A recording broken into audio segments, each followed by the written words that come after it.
Breaking చూస్తున్నాం. కర్ణాటకలో cabinet కూర్పు ఉత్కంఠ రేపుతోంది. 2 రోజుల్లో ఢిల్లీకి డీకే శివకుమార్ వెళ్లనున్నారు. మంత్రివర్గ కూర్పుపై అధిష్టానంతో చర్చించనున్నారు. జూన్ 3న సీఎం గా డీకే శివకుమార్ ప్రమాణ స్వీకారం చేయనున్నారు. అదే రోజు దాదాపుగా 10 నుంచి 12 మంది మంత్రులుగా కూడా ప్రమాణ స్వీకారం చేసే ఛాన్స్ అయితే కనిపిస్తోంది. డిప్యూటీ సీఎంలు 2 లేదా 4 ఛాన్స్ దక్కుతుందని ప్రచారం కూడా జరుగుతోంది. అయితే ఇప్పటికే కర్ణాటక సీఎం గా డీకే శివకుమార్ ప్రమాణ స్వీకారానికి ముహూర్తం ఖరారైంది. జూన్ 3వ తేదీన సాయంత్రం 4:05 నిమిషాలకు లోక్ భవన్ లోని గ్లాస్ హౌస్ లో డీకే ప్రమాణ స్వీకారం చేయబోతున్నారు. అజ్జయ పీఠం స్వామీజీ సూచించినటువంటి ముహూర్తంలోనే ఈ కార్యక్రమం నిర్వహించాలని నిర్ణయించారు. పరిమిత సంఖ్యలో అతిథుల సమక్షంలోనే ఈ కార్యక్రమం నిర్వహించాలంటూ కేపీసీసీ నిర్ణయించింది. నిన్న సీఎల్పీ నేతగా డీకే శివకుమార్ ను ఎమ్మెల్యేలు ఏకగ్రీవంగా ఎన్నుకున్నారు. ఆ తర్వాత ఏఐసీసీ అధికారికంగా డీకే శివకుమార్ పేరును ప్రకటించింది. ఆ వెంటనే డీకే శివకుమార్ సిద్ధరామయ్య ఎమ్మెల్యేలతో కలిసి గవర్నర్ థావర్ చంద్ గెహ్లాట్ తో సమావేశమయ్యారు. ప్రభుత్వ ఏర్పాటుకు అవకాశం కల్పించాలని కోరారు. అందుకు గవర్నర్ అంగీకరించారు.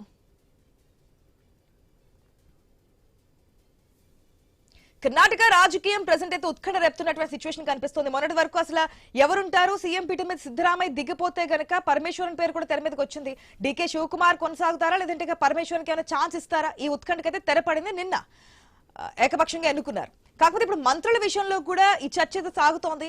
2 డిప్యూటీ సీఎంలా 4 డిప్యూటీ సీఎంలా దాంట్లో ఎవరెవరికి స్థానం దక్కపోతుంది అనేది పూర్తి అప్డేట్స్ తెలుసుకుందాం మా ప్రతినిధి గణేష్ ద్వారా. Good morning Ganesh.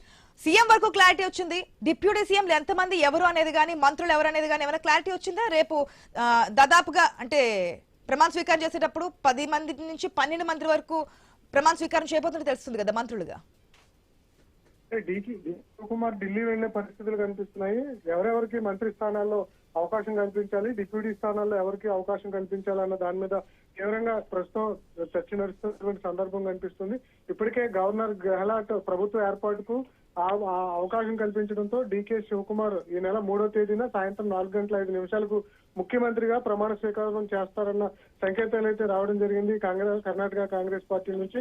ఇదే క్రమంలో ఇప్పుడు మంత్రివర్గంలో స్థానం ఎవరికి దక్కబోతుంది అనేది ఇంట్రెస్టింగ్ గా మారింది. ఎందుకంటే సిద్ధరామయ్యకు సంబంధించినటువంటి 35 మంత్రివర్గాన్ని కూడా రద్దు చేయడం జరిగింది. ఇప్పుడు నూతన మంత్రివర్గం ఏర్పడబోతుంది. అందులో కొంతమంది ప్రాధాన్యత ఉన్నటువంటి వ్యక్తులకు మంత్రి పదవులుగా ఇచ్చేటువంటి అవకాశం కనిపిస్తుంది. అందులో డీకే శివకుమార్ కు ప్రధానంగా సన్నిహితురాలుగా ఉన్నటువంటి లక్ష్మీ హెబ్బాల్కర్ డీకే శివకుమార్ కు అత్యంత నమ్మకస్తురాలుగా ఉంది. బెల్గాం రీజియన్ లో బలమైనటువంటి పట్టున్న ఈమెకు ఆయన కేబినెట్ లో మరింత కీలకమైనటువంటి పోర్ట్ఫోలియో దక్కే ఛాన్స్ కనిపిస్తుంది. అదేవిధంగా ఎన్ చలువరాయ స్వామి శివకుమార్ కు సుదీర్ఘకాలంగా సన్నిహితులుగా మిత్రుడిగా ఉన్నాడు. పాత మైసూర్ ప్రాంతంలో డిఎస్ కు మద్దతుగా నిలిచేటువంటి కీలక నేతగా ఉన్నారు కాబట్టి ఆయన పేరు కూడా ఉండేటువంటి అవకాశాలు కనిపిస్తున్నాయి. అదేవిధంగా దినేష్ గుండూరావు బెంగళూరు నగరానికి చెందినటువంటి సీనియర్ నేత శివకుమార్ తో మంచి సంబంధాలు ఉండడంతో ఈయన పేరు కూడా ఉంటుందని చెప్పి సంకేతాలు కనిపిస్తున్నాయి.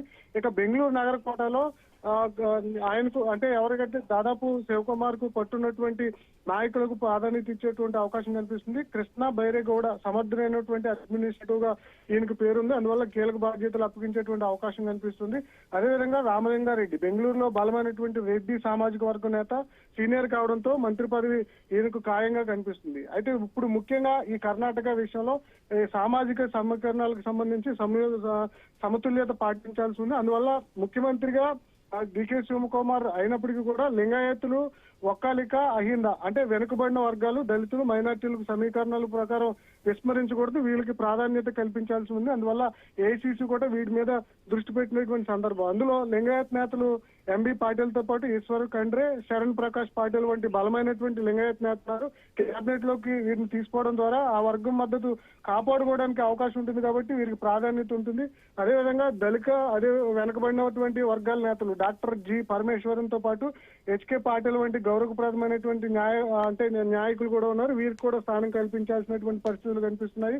ఇక మైనార్టీ కోటాలో జమీర్ అహ్మద్ ఖాన్ తో పాటుగానే జేకే జార్జ్ వంటి కీలక నేతలు కూడా ఉన్నారు. వీరిద్దరు ఎవరో ఒకరికి మంత్రి పదవిలో స్థానం కల్పించేటువంటి అవకాశం కనిపిస్తుంది. అయితే ఇదిలా ఉంటే ఇంకా సిద్ధరామయ్య ఉన్నటువంటి వర్గానికి పరిస్థితి ఏంటని మనం ఒకసారి ఆలోచిస్తే డీకే శివకుమార్ సీఎం అయితే సిద్ధరామయ్యకు వర్గానికి చెందినటువంటి అంటే కొంతమందికి ప్రాధాన్యత ఇస్తారని చెప్పి అనుకున్నారు. అయితే ముందుగా సిద్ధరామయ్య తనకు అనుకూలంగా ఉన్నటువంటి వ్యక్తులకు కూడా మంత్రి పదవులు కేటాయించాలని ముందస్తు ఒప్పందం ప్రకారమే అతని సంబంధించినటువంటి వర్గానికి కూడా కొంత మంత్రి పదవులు కేటాయించేటువంటి అవకాశం కనిపిస్తుంది. అందులో జేకే జార్జ్ తో పాటు భైరవతి సురేష్, సతీష్ జల్కివోలి వంటి నేతలు కూడా పూర్తిగా పక్కన పెట్టడం సాధ్యం కాదు. కాబట్టి హైకమాండ్ సూచనలతో వీరికి కూడా అసంతృప్తి లేకుండా మంత్రివర్గంలోనే సిద్ధరామయ్యకు నమ్మకస్తులుగా ఉన్నటువంటి వారికి కూడా కర్ణాటక కేబినెట్ లో స్థానం కల్పించేటువంటి అవకాశం కనిపిస్తుంది.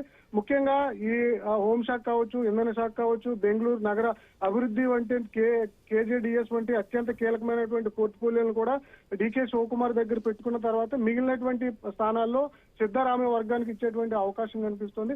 అది ఇవన్నీ జరగాలంటే ఏఐసిసి అనుమతి కావాల్సి ఉంది. అందువల్ల డీకే శివకుమార్ ఢిల్లీ వెళ్లి ఎవరైతే తనకు అనుకూలంగా ఉన్నటువంటి వ్యక్తులు ఉన్నారో దాంతో పాటుగానే సిద్ధరామయ్య తన పేర్లు ప్రతిపాదిస్తున్నటువంటి వ్యక్తులు ఉన్నారో ఆ పేర్లన్నీ కూడా ఏఐసిసి ముందు పెట్టి అనుమతి పొందిన తర్వాత మంత్రివర్గాన్ని ప్రకటించేటువంటి అవకాశం కనిపిస్తుంది. ఈ నెల 3వ తారీఖున 4:05 ముఖ్యమంత్రిగా డీకే శివకుమార్ ఏదైతే ప్రమాణ స్వీకారం చేస్తారో అదే రోజు 10 నుంచి 12 మంది మంత్రులుగా ప్రమాణ స్వీకారం చేస్తారు. ఆ తర్వాత వీళ్ళని బట్టి మిగిలిన వారికి కూడా ఛాన్స్ కల్పిస్తారన్న చర్చ నడుస్తుంది. ఈ మంత్రివర్గం పక్కన పెడితే ఇంకా డిప్యూటీ సీఎంలకు సంబంధించినటువంటి చర్చ నడుస్తుంది. అందులో దళిత వర్గానికి సంబంధించినటువంటి ఒక వ్యక్తికి, మైనార్టీ వర్గాలకు సంబంధించినటువంటి ఒక వ్యక్తికి, అదేవిధంగా సిద్ధరామయ్య కొడుకు కూడా డిప్యూటీ సీఎం గా హోదాలు కల్పిస్తారని చర్చ జరుగుతుంది. 2 కావచ్చు లేదా 4 కావచ్చు. మొత్తంగా అయితే దక్షిణ భారతదేశంలో కాంగ్రెస్ పార్టీ పట్టున్నటువంటి పార్టీ ఇప్పటికే తెలంగాణలో అధికారంలో ఉంది, కర్ణాటకలో అధికారంలో ఉంది, కేరళలో కూడా అధికారంలో ఉంది. ఆ పట్టును నిలబెట్టుకోవాలని చెప్పి 2028 టార్గెట్ గా డీకే శివకుమార్ నాయకత్వంలో అధికారం కావాలని చెప్పి కాంగ్రెస్ పార్టీ భావిస్తుంది. అందువల్ల సమూల మార్పులతో డీకే శివకుమార్ ముఖ్యమంత్రిగా ఆయనకు అనుబంధంగా పనిచేసేటువంటి వ్యక్తులకు డిప్యూటీ సీఎంలుగా, మంత్రులుగా ప్రాధాన్యత ఇస్తూ త్వరలోనే అంటే ఇవాళ అంటే రేపేళ్ళలోనే కొన్ని పేర్లు అయితే డిసైడ్ అయ్యేటువంటి అవకాశాలు కనిపిస్తున్నాయి. Right Ganesh, thanks for the update. Right, ఉత్కంఠ అయితే కొనసాగుతూనే ఉంది. ఏం జరగబోతుంది కర్ణాటక పాలిటిక్స్ లో అనేది సీఎం వరకు ఓకే, కానీ కేబినెట్ లో ఎవరెవరు ఉండబోతున్నారు? డిప్యూటీ సీఎంలు 2 లేదా 4. ఆ 4లో కూడా మళ్ళీ సిద్ధరామయ్య ప్రతిపాదించేటువంటి వ్యక్తులు కావాలి అనే వార్తలు కూడా వస్తున్నాయి. కాబట్టి అప్డేట్స్ అందించడం మా ప్రతినిధి రాము సిద్ధంగా ఉన్నారు. రైట్, గుడ్ మార్నింగ్ రాము. మరొకసారి ఢిల్లీ వెళ్ళబోతున్న తెలుస్తుంది డీకే శివకుమార్. అది కూడా కేబినెట్ కూర్పుకు సంబంధించి అటు డిప్యూటీ సీఎంలు ఎవరెవరు, ఏ కేబినెట్ ఎవరికి ఇవ్వాలి, ఇవన్నీ కూడా చర్చించబోతున్నట్టు తెలుస్తుంది అధిష్టానంతో. డీటెయిల్స్ ఏంటి? కర్ణాటక కాంగ్రెస్ అధిష్టానం అధికారం మార్పిడి దాదాపు పూర్తి చేసినప్పటికీ ఇప్పుడు అసలు సవాలు కేబినెట్ కూర్పే అని చెప్పాలి. కాంగ్రెస్ లెజిస్లేటివ్ పార్టీ సమావేశంలో డీకే శివకుమార్ ను ఏకగ్రీవంగా సిఎల్పి నాయకుడిగా ఎన్నుకోవడంతో జూన్ 3న ఆయన ముఖ్యమంత్రిగా ప్రమాణ స్వీకారం చేయడానికి దాదాపు ఖరారైందని, అయితే రాష్ట్ర గవర్నర్ కూడా ప్రభుత్వ ఏర్పాటుకు ఆహ్వానించడం జరిగింది. అయితే ముఖ్యమంత్రి ఎంపిక పూర్తయిన మంత్రివర్గ కూర్పు ఇంకా తీవ్ర కసరత్తు అయితే కొనసాగుతుంది.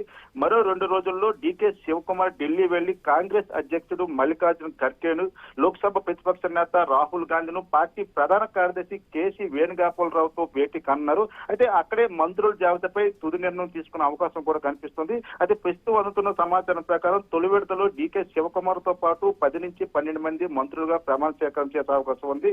ప్రాంతీయ సామాజిక సమీకరణాలు, వర్గాల సమతుల్యతను దృష్టిలో ఉంచుకొని కేబినెట్ రూపొందించేందుకు కాంగ్రెస్ అధిష్టానం అయితే ప్రయత్నం చేస్తుంది. అయితే మరోవైపు చూసుకుంటే ఏదైతే దీనికి సంబంధించి డిప్యూటీ సీఎం పదవులపై కూడా పెద్ద ఎత్తున చర్చ సాగుతుంది. 2 డిప్యూటీ సీఎంలు ఉండొచ్చిన ఒప్పందం చెప్తుండగా 4 వర్గాలకు ప్రాతినిధ్యం కల్పించేలా 4 డిప్యూటీ సీఎంలు నియమించే అవకాశం ఉందని ప్రచారం బెంగళూరు రాజకీయ వర్గాల్లో వినిపిస్తుంది. ముఖ్యంగా దళిత, మైనార్టీ, ఓబీసీ, లింగాయత వర్గాలకు ప్రాధాన్యత ఇచ్చే ఫార్ములాపై కాంగ్రెస్ అధిష్టానం ఆలోచించిన సమాచారం. ఇక మాజీ సీఎం సిద్ధరామయ్య వర్గానికి ఎంత ప్రాధాన్యత ఇస్తారు, డీకే శివకుమార్ కు అత్యంత సన్నిహితులైన నేతలకు ఎన్ని బెత్తలు దొక్కుతాయన్న అంశంపై కూడా ఆసక్తికర చర్చ జరుగుతుంది. ప్రభుత్వం ఏర్పాటులో 2 వర్గాల మధ్య సమతుల్యత కాపాడటమే కాంగ్రెస్ హైకమాండ్ పెద్ద సవాల్గా మారింది. మొత్తంగా చూస్తే జూన్ 3న డీకే శివకుమార్ ముఖ్యమంత్రిగా ప్రమాణ స్వీకారం చేయడం ఖాయమైపోయింది. అయితే ఆయనతో పాటు ఎవరు మంత్రి అవుతారు, ఎవరు డిప్యూటీ సీఎం అవకాశం దక్కుతుందన్నది ఢిల్లీలో జరిగే చర్చల తర్వాత స్పష్టత వచ్చే అవకాశం అయితే ప్రస్తుతం కనిపిస్తుంది. ప్రస్తుతం కర్ణాటక రాజకీయాల్లో ఇదే హాట్ టాపిక్ గా మారిందని చెప్పుకోవచ్చు. Right Ramu, thanks for the update.